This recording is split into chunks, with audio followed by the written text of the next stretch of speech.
తెలంగాణ విద్యా commission chairman Akunuri Murali ప్రతిపాదించిన నివేదికను అమలు చేసేందుకు ప్రభుత్వం రెడీ అయింది. ఈ మేరకు ప్రభుత్వ పాఠశాలల్లో చదువుతున్న స్టూడెంట్స్ కు చదువును మరింత సులభంగా ఉండేలా ప్రభుత్వం కొత్త డెసిషన్స్ తీసుకుంటున్నట్లు సీఎం రేవంత్ రెడ్డి తెలిపారు. ముఖ్యంగా పాఠశాలకు వెళ్లే పిల్లలకు రవాణా సౌకర్యం కల్పించేందుకు ప్రభుత్వం ప్రత్యేక ప్రణాళిక సిద్ధం చేస్తున్నట్లు తెలిపారు. ప్రభుత్వ పాఠశాలలో చదివే విద్యార్థులకు ఉచితంగా లేదా 50% రాయితీతో రవాణా సౌకర్యం అందించబోతుందన్నారు. వచ్చే విద్యా సంవత్సరం నుంచి మరో కీలక నిర్ణయం అమలు చేయనున్నట్లు కూడా సీఎం వెల్లడించారు. నర్సరీ నుంచి 12వ తరగతి వరకు ఒకే విధమైన విద్యా విధానాన్ని తీసుకురావాలని ప్రభుత్వం నిర్ణయించిందన్నారు. ఇంకా తెలంగాణలో తెలంగాణ పబ్లిక్ స్కూల్స్ అనే కొత్త పాఠశాలలను కూడా ఏర్పాటు చేయాలని ప్రభుత్వం భావిస్తోందన్నారు. ఇదే విషయంపై డీఎన్ఏలో అనాలిసిస్ చేద్దాం. చాలా మంచి డెసిషన్స్ స్టూడెంట్స్ విషయంలో సీఎం తీసుకోబోతున్నట్లుగా తెలుస్తోంది. సో ఏం చెప్తారు? అంటే ఇప్పుడు ఇది మంచి డిసిజన్ అని కొందరు అంటారు. బహుశా టీచర్స్ దీన్ని వ్యతిరేకించవచ్చు. ఎందుకంటే ఇక్కడ మీరు బ్రేక్ఫాస్ట్ ఇవన్నీ చూశారు, దానిలోనే లొసుగుంది. ఉచితంగా రవాణా లేదా 50% రవాణా అని ఉంది. ఆకునూరి మురళి కమిటీ రిపోర్ట్లో ఒకటి సజెస్ట్ చేశారు. 6 తరహాలో తెలంగాణ పబ్లిక్ స్కూల్స్ అని కొత్తగా ఏర్పాటు చేస్తాం అని చెప్పారు. తెలంగాణ పబ్లిక్ స్కూల్స్ అంటే ఇప్పుడు మొత్తం 30,000 స్కూల్స్ ఉన్నాయి. ఒక్కో మండలంలో 50 స్కూల్స్ కూడా ఉన్నాయి. 50-60 స్కూల్స్ ఉన్నాయి. 560 మండలాలు ఉన్నాయి. 566 మండలాల్లో ఒక్కో మండలంలో 50 స్కూల్స్ ఉన్నాయి. ఆకునూరు మురళి కమిటీ విద్యా విధానంలో వాళ్ళు చేసిన రిపోర్ట్ ఏంటంటే 6 తరహాలు, 6లో పక్కనున్న స్కూల్స్ అన్నీ ఆపేసి అన్ని స్కూల్స్ను ఇక్కడ షిఫ్ట్ చేసి తెలంగాణ పబ్లిక్ స్కూల్ అని ఏర్పాటు చేసి దాదాపు 1,500 మంది 2,000 మంది విద్యార్థులకు ఒకటే చోట ఏర్పాటు చేశారు. ఏర్పాటు చేసి దానిలో టీచర్ల సంఖ్య పెంచారు, కొంత ఫెసిలిటీస్ కల్పించారు. అక్కడ బస్సులు కూడా, అంటే ఎందుకంటే మండలంలో ఒకటే స్కూల్ పెడితే ఎట్లా, ఆ మండల కేంద్రం నుంచి ఆ గ్రామాల్లోకి బస్సులు తల్లిదండ్రులు కొంత ఛార్జ్ తీసుకున్నారు. నెలకు 400-300 రూపాయలు వాళ్ళు చెల్లిస్తే కనుక అక్కడ ఆ స్కూల్కి బస్సులో తీసుకొచ్చారు. ఇప్పుడు సీఎం ఏందని చెప్పింది ఏంటంటే Telangana public schools next year నుంచే స్టార్ట్ అవుతాయని చెప్పారు. ఆ తెలంగాణ పబ్లిక్ స్కూల్ స్టార్ట్ అవుతాయి. ఇప్పుడు ఉన్న మండలంలో ఉన్న 40-50 స్కూల్స్ పోయి తెలంగాణలో మండలంలో 3 లేదా 4 స్కూల్స్ మాత్రమే ఉండాలి, మిగతా స్కూల్స్ ఉండకూడదు అన్నది విద్యా విధానం. ఇక టీచర్లు దాన్ని ఎందుకు వ్యతిరేకిస్తున్నారంటే విద్యా హక్కు చట్టం ప్రకారం 1 కిలోమీటర్కు ఒక ప్రాథమిక పాఠశాల ఉండాలి. అంటే ఇప్పుడు మండలంలో ఉన్న 50 స్కూల్స్ పోయి వచ్చేవి మండలానికి 2 లేదా 3 స్కూల్స్ మాత్రమే ఉంటాయి ఒక మండలంలో. అక్కడికి ఆ 3 స్కూల్స్ ఉంటే ఒక మండల కేంద్రం మొత్తం ఒక 20 కిలోమీటర్లు 15 కిలోమీటర్లు ఉంటే మిగతా వాళ్ళు ఏం చేస్తారు, ప్రైవేట్ స్కూల్స్కి ఇప్పుడు ఎట్లయితే బస్సుల్లో షిఫ్ట్ చేస్తున్నారో ఇప్పుడు రేవంత్ రెడ్డి ఏం చెప్పారంటే వచ్చే విద్యా సంవత్సరం నుంచి నర్సరీ నుంచి 12వ తరగతి వరకు ఒకటే. ఇప్పుడు ఏముంది, ప్రైమరీ స్కూల్ అంటే 1st to 5th, తర్వాత high school 5th to 10th, intermediate వేరే. ఇప్పుడు ఆయన ఏం చేశాడు, ఇంటర్మీడియట్ కూడా ప్రాథమిక విద్యలో కలిపేసి నర్సరీ కూడా కొన్ని ప్లే స్కూల్ స్టార్ట్ చేశారు. నర్సరీ నుంచి 12th వరకు ఒకటే స్కూల్, ఇంకా ప్రైమరీ స్కూల్ హయ్యర్ స్కూల్ ఉండదు. మండలానికి 3 ఉంటాయి. అయితే మండలానికి 3 ఉన్నప్పుడు విద్యార్థులకు దూరం జరుగుద్ది కదా, ఓ 15 కిలోమీటర్ల దూరం నుంచి కూడా వస్తారు కదా, వాళ్ళు ఎట్లా స్టూడెంట్స్ రావాలి? దానికోసం ట్రాన్స్పోర్ట్ అంటే ఆర్టీసీ బస్సులు అంత పెద్ద పెద్ద బస్సులు పెట్టలేరు కాబట్టి ఆటోలా మరి ఇంకేం చేస్తారు, లేకపోతే ఇప్పుడు ప్రైవేట్ ఆటోలు కాదు, ప్రైవేట్ స్కూళ్ళకు బస్సులు ఉంటాయి కదా, స్కూల్ బస్సెస్ లాంటివి ఏర్పాటు చేసి ఉచితంగా ఇస్తాం లేదా 50% రాయితీతో స్కూల్ బస్ ఇస్తామని చెప్పారు. అంటే 50% తల్లిదండ్రులు భరించుకుంటే 50% గవర్నమెంట్ భరిస్తుంది, ఆ స్కూల్స్కు తీసుకొస్తుంది అని చెప్పారు. అంటే తెలంగాణ పబ్లిక్ స్కూల్స్ అని ఏదైతే ఆకునూరు మురళి కమిటీ రిపోర్ట్ ఇచ్చారో దాన్ని నెక్స్ట్ ఇయర్ నుంచే ఇంప్లిమెంట్ చేయబోతున్నామని ఆయన చెప్పారు. సో అప్పుడు ఏం చేస్తారు, ఇప్పుడున్న ప్రభుత్వ స్కూల్స్ అన్నీ కూడా మూతపడతాయి, రేషనలైజేషన్ జరుగుతుంది. ఆ మండలంలో ఉన్న ఉపాధ్యాయులందరినీ తీసుకొచ్చి ఈ స్కూల్లో సర్దుబాటు చేస్తారు. దీన్ని టీచర్లు వ్యతిరేకిస్తున్నారు. Plus higher education intermediate education ఒక చోట ఉండకూడదని ఇంటర్మీడియట్ విద్యా సంఘాలు వాళ్ళు వ్యతిరేకిస్తున్నారు.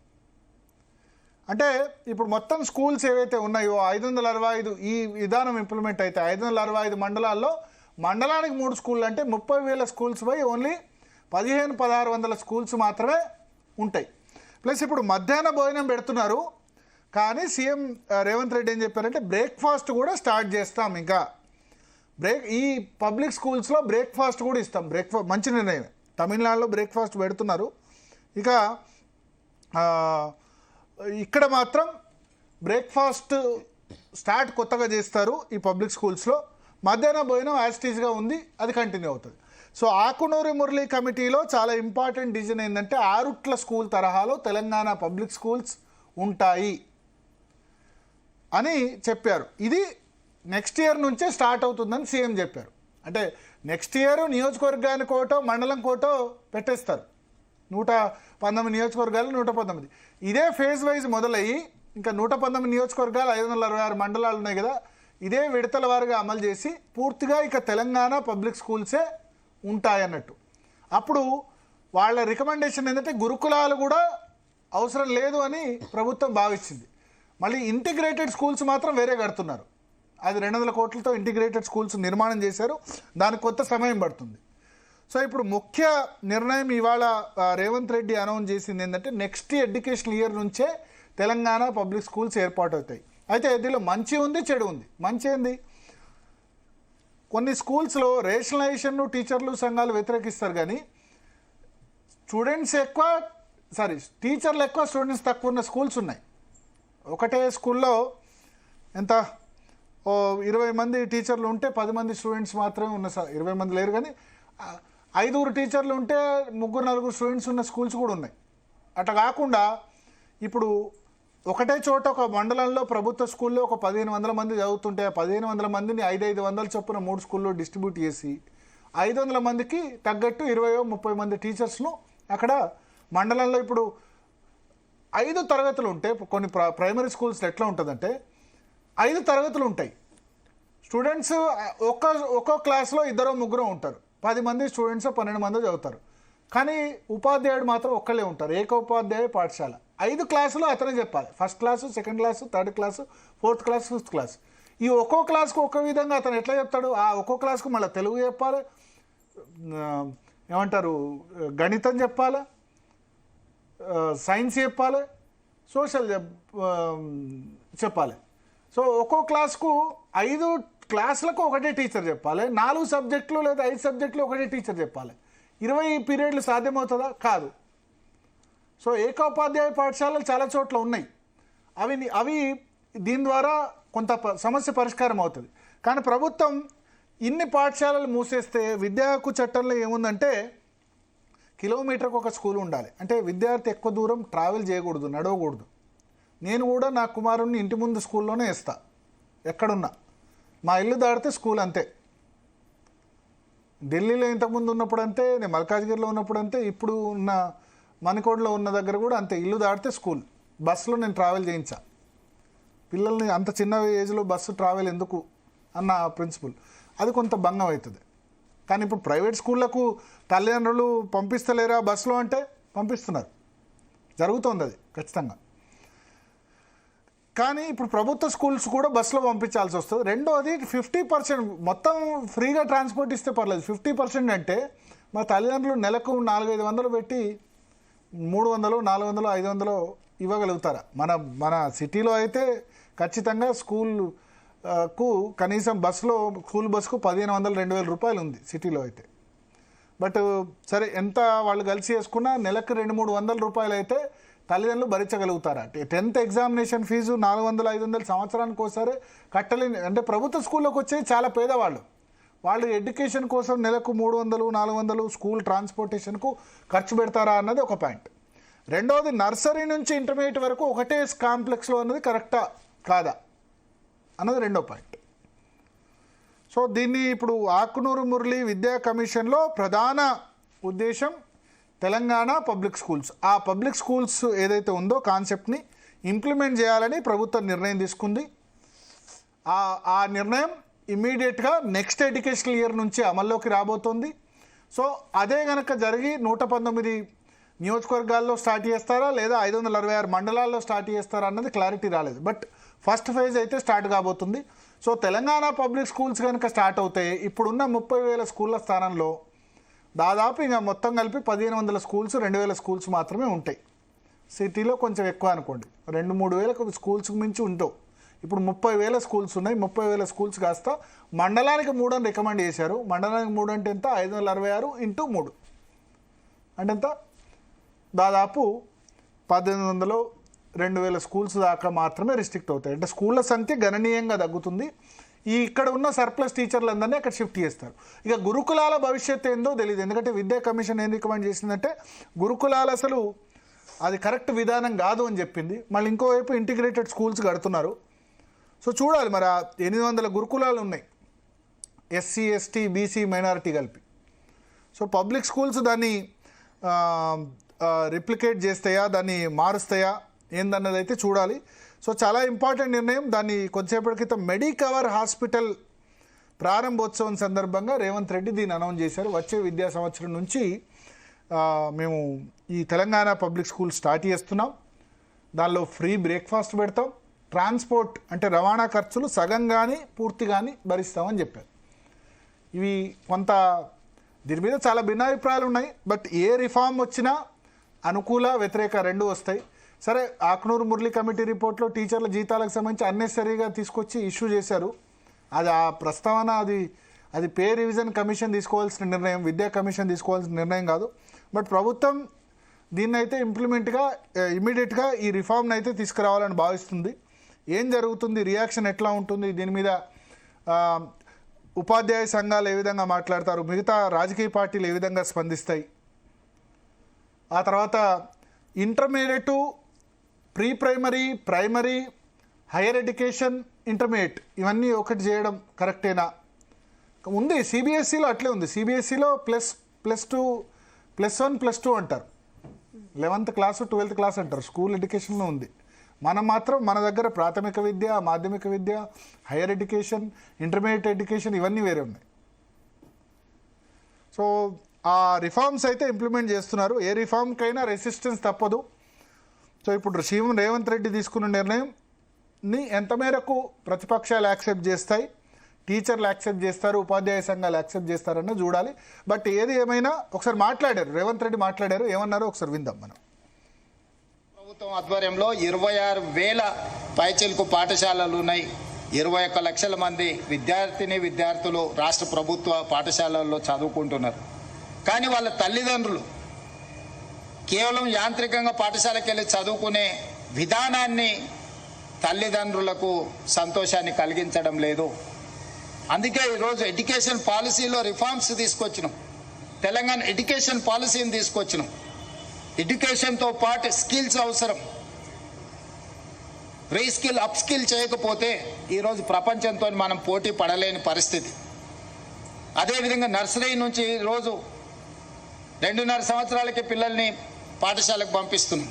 కానీ గవర్నమెంట్ నామ్స్ 5 సంవత్సరాలు పూర్తి చేసుకున్నాక మొదటి క్లాస్లోనే చేర్చాలి అనే విధానం. దాంతో పేదలకు విద్య దూరం అవుతుంది. కార్పొరేట్ స్కూల్స్లో పేదలు ఫీజులు కట్టలేని పరిస్థితి. అందుకే ఎడ్యుకేషన్ విధానంలో మార్పు తీసుకొచ్చి నర్సరీ నుంచి 12th క్లాస్ వరకు ఒక క్వాలిటీ ఎడ్యుకేషన్ ఇవ్వాలి అని ఈరోజు తెలంగాణ పబ్లిక్ స్కూల్స్ అనే ఒక కొత్త కాన్సెప్ట్ని తీసుకొచ్చి వాళ్ళకి పొద్దున్నే వ్యవసాయ పనులకు వెళ్ళే, లేకపోతే పరిశ్రమలకు వెళ్ళే కార్మికులు వాళ్ళ పిల్లలకి బ్రేక్ఫాస్ట్ పెట్టడానికి అవకాశం ఉంటుంది, ఉండదు. అందుకే ఈరోజు ఉదయం పాఠశాలల్లో బ్రేక్ఫాస్ట్ ఇవ్వడమే కాకుండా ఆ పిల్లలకు ప్రోటీన్ ఇవ్వాలి అని అంటే వాళ్ళకు పాలు ఇవ్వాలి అని, మంచి నాణ్యమైన బ్రేక్ఫాస్ట్ ఇవ్వాలి అని, మంచి లంచ్ ఇవ్వాలని ఈరోజు ప్రత్యేకంగా nursery to 12th class. So క్లియర్గా రేవంత్ రెడ్డి చెప్పారు. సో తెలంగాణ పబ్లిక్ స్కూల్స్ అయితే వచ్చే విద్యా సంవత్సరం నుంచి ప్రారంభమవుతున్నాయి. చూడాలి. ఎస్, ఒకటి ట్రాన్స్పోర్ట్ కూడా 100% రాష్ట్ర ప్రభుత్వం భరిస్తే బాగుంటుంది. 50% కూడా తల్లిదండ్రులు భరించలేరు. ప్లస్ 6 స్కూల్ సక్సెస్ను మిగతా చోట్ల ఇంప్లిమెంట్ చేస్తామంటారు. చూద్దాం. ఏదైనా కొత్త వచ్చినప్పుడు కొత్త ఒక వింత, పాత ఒక రోత అన్న విధంగా ఉంటుంది కదా. ఒక ప్రయత్నం అయితే చేస్తున్నారు. మనం దాన్ని ఎడ్యుకేషన్ విషయంలో డెఫినెట్ గా చేంజెస్ అయితే రావాలి. Yes. ఎందుకంటే అందరూ ప్రైవేట్ స్కూల్స్ తో ముందుకెళ్ళిపోతున్నారు. పేద పిల్లలు వెనక్కి పడకూడదు. డెఫినెట్ గా ఈ రిఫార్మ్స్ అన్ని జరగాలని కోరుకోవాలి. 100%. రిఫార్మ్స్కు వ్యతిరేకంగా కాకూడదు. బట్ అదే సమయంలో ఆ రిఫార్మ్స్ ఎట్లా ఉండాలంటే దానివల్ల మరింత దూరం చేసే విధంగా ఉండకూడదు. The should not encourage private education. ఇప్పుడు స్కూల్ దగ్గర ఉందని జరిపించే వాళ్ళు కనుక వాళ్ళు నెలకు 300-400 నేను ట్రాన్స్పోర్ట్కి ఎక్కడ ఖర్చు పెట్టాలని Definitely గా మళ్ళీ break ఇస్తారు. ఈ 300-400 ఇక్కడ ఖర్చు పెట్టే బదులు అదే ప్రైవేట్ స్కూల్లో జాయిన్ చేస్తే అయిపోతుందని ఆయనతో చేసినా ఇబ్బందే కదా. అప్పట్లో డ్రాప్ అవుట్స్ ఉంటుండే చాలా మంది. ఏంటంటే చేరకపోదు స్కూల్ పిల్లలకి కన్వీనియంట్ ఉండాలి. స్కూల్ పిల్లలకి భారం కాకూడదు. అబ్బా నేను పొద్దున్నే లేచి అంత దూరం ట్రావెల్ చేయాలా, బస్సులో పోవాలా అన్న విధంగా ఉండకూడదు. సో ఒక రిఫార్మ్ వచ్చినప్పుడు అదే ప్రైవేట్ స్కూల్స్కి పంపిస్తున్నారు తల్లిదండ్రులు. 30 కిలోమీటర్లు 20 కిలోమీటర్లు కూడా పంపిస్తున్నారు. సో కానీ విద్యా హక్కు చట్టం వేరే చెప్తుంది, కిలోమీటర్కు స్కూల్ ఉండాలని చెప్తుంది. మరి దాన్ని ఎట్లా చేస్తారు? ప్రతి కిలోమీటర్కు స్కూల్ ఉండాలి ప్రాథమిక పాఠశాలని విద్యా హక్కు చట్టం చెప్తుంది. చైనాలో, జపాన్లో, కొన్ని కంట్రీస్లో, ఫిలిప్పీన్స్లో, స్వీడన్లో ఒక మనిషి కోసం ఒక్క విద్యార్థి ఉన్న వాళ్ళ కోసం ట్రైన్ వేశారు అక్కడ ప్రభుత్వాలు. ఒక ట్రైన్ ఆ విద్యార్థి కోసమే అక్కడి దాకా వెళ్ళి లాస్ట్ మైల్ కనెక్టివిటీ ఆ విద్యార్థిని రోజు తీసుకుపోతుంది స్కూల్కి, మళ్ళీ స్కూల్ నుంచి ఇంటికి డ్రాప్ చేస్తుంది. ఒక్కటే విద్యార్థి కోసం వేశారు. అట్లా ఉన్నాయి నార్వే, ఫిన్లాండ్ ఇట్లా కంట్రీస్ ఉన్నాయి. వాటి ఏంటంటే స్కాండినేవియన్ కంట్రీస్లో విద్యకు అంత ప్రాధాన్యం ఇస్తారు. ఒకటే విద్యార్థి కోసం స్కూల్ పెట్టడం కాకుండా వాళ్ళకి దగ్గరలో స్కూల్ కోసం ట్రైన్ ప్రత్యేకంగా వేసిన దేశాలు ఉన్నాయి. సో విద్యను అంత ఇంపార్టెంట్గా భావిస్తారు.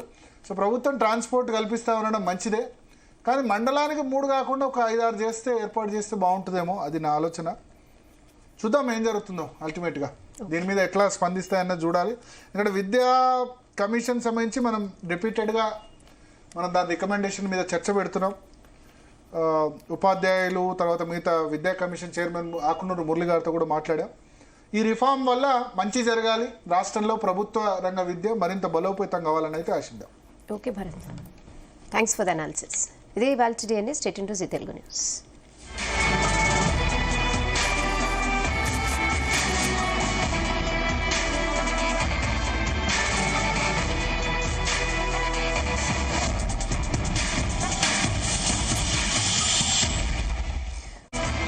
ఈ రోజుల్లో ఇంటి ప్రశాంతత